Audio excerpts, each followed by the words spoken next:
Hello friends, police station వెనకాల అడవిలో కొండపైన లాస్ట్లో నిలుచుకుండా ఎవరు లేదు, నేను ఒక్కడే. చూస్తారా, పోలీస్ స్టేషన్ తెలుస్తుందా? పక్కన హాస్టల్ తెలుస్తుందా? చిన్నదిగా తెలుస్తుంది చూడండి.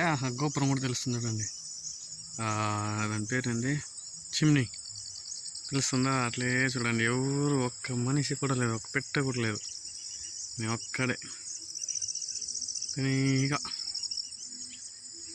సూర్యుడు అస్తమిస్తున్నాడు అందంగా, భయంకరంగా ఉంది. చూస్తున్నారా? ఇదంతా ఎట్లా కనబడుతుంది రాకుండా? ఇంత దూరం నేను ఎక్కువ వచ్చిన దానికి చాలా కష్టం. ముందులో అది ఇదని దాటుకుని వచ్చా, కానీ వచ్చినాక తెలుస్తుంది. సూపర్గా ఉంది.